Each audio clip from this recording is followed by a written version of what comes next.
I learned that forgiveness includes total self-acceptance. And out of total self-acceptance, wounds are healed and happiness is possible again. Catherine Marshall. Welcome to the Time to Forgive podcast. Each episode is about one subject, forgiveness. When we can forgive others, forgive ourselves, and be forgiven, we'll be one step closer to true peace. It may be challenging, but with an open heart and mind, it's possible. I'm your host, Portia West. Let's begin. Thanks for joining us.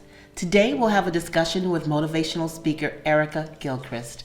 The conversation includes the sensitive subject of abuse, so we want to let you know that in advance. Assaulted as a little girl, domestically abused as a young adult, living in a woman's shelter, and then surviving a suicide attempt, Erika Gilchrist has earned the title of the Unstoppable Woman. She is regarded as one of the most energizing, engaging, and captivating speakers in the industry. She is the creator of the brazen brand WTF, Women Thriving Fearlessly. As a published author of 13 books and a 26-year speaking veteran, Ms. Gilchrist is an expert in personal development, leadership training, conflict management skills for women, and domestic abuse and escape. She has built a thriving business from absolutely nothing to now being the owner of the largest summit for women of color in business in Chicagoland, appropriately called the Women Thriving Fearlessly Summit.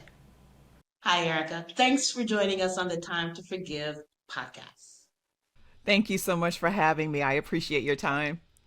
So, Erika, you have overcome some very traumatic experiences, and getting to the point of forgiveness is monumental. Be as candid as you want to be and share as much as you feel free to share about some of your experiences and the milestones that help you get through them. Well, thank you for even allowing me to have that space. And, I'm just going to say, this might be a trigger warning. So if you want me to be candid, I'm going to be very candid about some of the things that happened to me as a small child. I was sexually abused by the men in my house who were supposed to be there to protect me. And what that did to the psyche of a little girl was very traumatic. I moved out of the house when I was 19 years old, and it really doesn't matter what you think. At the age of 19, you don't know anything, because I went out into the world thinking I was going to conquer it and found myself in two abusive relationships. And when I escaped my last abusive relationship, I found myself sleeping in my van in the dead of winter in Chicago. And when it got to be too cold, I moved into a women's shelter where I shared a single bedroom with 5 other women and their children. And while I was in there, I just decided that life is too hard. I didn't want to be here anymore, meaning Earth. And I tried to commit suicide. And when I was 3 years old, my dad died. And my mom was so stricken with grief that she disappeared, which is how I ended up living with my grandmother. And so recapping my life up until that point is, I'm going to ramble it off, abandoned at the age of 3, abused during my formative years, homelessness, domestic abuse, and a suicide attempt. All of those things brought me to my knees.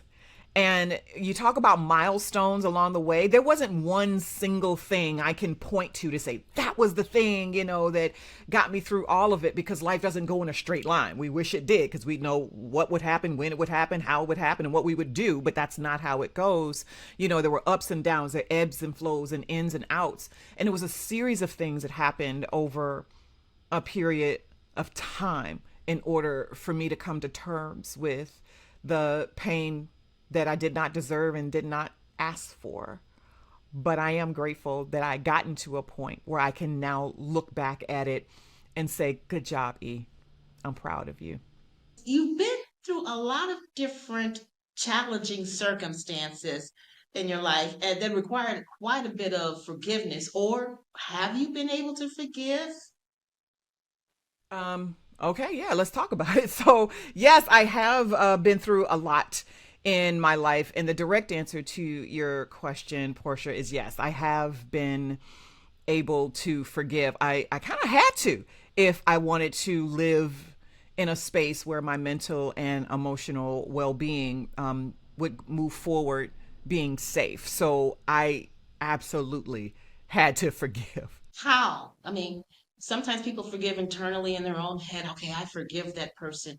Did your forgiveness involve having conversations with people about it? Or you tell me, how did you forgive? I mean, there's so many different things that you've encountered in your life. Thank God you're a survivor. But maybe pick one of them and the instance that explains exactly how you may have forgiven someone in a specific situation. So for me, forgiveness, I do for myself, and I chose to forgive without their apology, even without their admission of guilt, because a lot of them were inflicting trauma and pain on me that did not belong to me. I did not ask for it. And being able to forgive without their apology comes from a place of uh, personal development and self-development, because I knew that without the forgiveness piece that I would not have any peace. So you talk about how specifically. So first and foremost, I realized that it was something that I needed in order to be a better version of myself. I also made the decision not to even ask them for their apology. I did not ask them for their admission of guilt. I had already severed ties, and the severing of ties did not equal forgiveness. I just chose not to be in their orbit anymore or allow them anywhere in mine. So when we're talking specifically about the how, the distance was already created, but I said the words out loud. I forgive you for that. I also acknowledged my role in it, if any. In a lot of cases, I was just a young child. So, there was no role I played in it other than just living and, being in a space at the wrong time. And I just decided, you know what, that is something that I need to do for me, not for them. And it's not necessarily letting them off the hook either. It's letting myself off the hook for what happened to me that was not my fault. Okay, as a motivational speaker, how does sharing your journey and those stories keep you grounded without getting triggered every time you recant something that happened to you or you share your background? How does that keep you? How do you stop from becoming depressed or anxious over, like I said, repeating the trauma that you've lived and overcome? So I love that question because it really made me think. I had to take pause. Like, how am I able to stand on stage and reveal the most vulnerable parts of my life with a group of strangers? And to be honest, there's a couple of things. One, I do share my story because I want to inspire other people to know that everything is figure outable. And I also want people to know that they're not alone in what it is that they may be going through. For more than 2 decades, I was hearing whispers in my ear of Me Too before the Me Too movement even happened. And that also keeps me grounded. It lets me know that I'm on the right path. It lets me know that I am also helping other people. And that's not to say that I don't get triggered sometimes. Like 99% of the time, I don't fall apart when I tell my story. But every now and then when I share my story, depending on what's happening in my life, it will choke me up again. And what I learned to do, Portia, was to own my story so that it doesn't own me. And when I take ownership of the experiences of my life, it keeps me from being succumbed or consumed by it, because it did used to consume me. I would go right back to those situations and I would relive it over and over in my head. But I have learned that those are things that happened, and that does not define who I am. So being a keynote speaker, I am able to go on stage and kind of separate myself from those situations because I've grown through them. That's how I stay grounded, is knowing that it's inspiring other people, and also knowing that I own my story rather than allowing it to own me. Awesome. Thank you. Now, I do have another question about getting to that point of forgiveness again. Are there like, you have maybe three things that you would say are essential to helping a person, maybe three steps or just maybe three important parts of forgiveness that helps you get to the point to where you are? If I had to break it down into three steps, the first one would be brutal honesty. You have to be brutally honest about the situation. Um, Say how it broke you. It brought me to my knees. Talk about the raw emotion. People, especially Black women, we have a tendency to wrap it in strength. We have a tendency to say, well, this, and this, but we're real fast with that. But I am still a strong Black woman, and that is true, 100%. But we don't actually remain in the brutal honesty about how it brought us to our knees, about how it ripped our hearts out, and about how we bled for so long and it took a long time for us to recuperate from that trauma. And we should talk about what it cost us. It cost us maybe a relationship. It cost us our mental, emotional, and physical well-being. It cost us maybe our job. It cost us some of these friendships that we thought were so tight. That brutal honesty, that first step in forgiveness, is being very honest about what it is that you're forgiving, what it actually did to you, without tacking on that second part. But I'm a strong woman besides. Yeah, you are. But let's sit with it for a moment. That's number one. I think the second thing in forgiveness is allowing us to go through the grieving process. Allow yourself to grieve. When you have those moments when you want to break down and cry, if you're in a safe environment, break down and cry. There's a lot of us who seem to think that if we're crying, we're letting this situation get the better of us. No, crying is a way to process feelings, to move past it. It's the same reason why, when a child falls down, they scrape their knee. Let them cry because they're in pain. They're expressing themselves.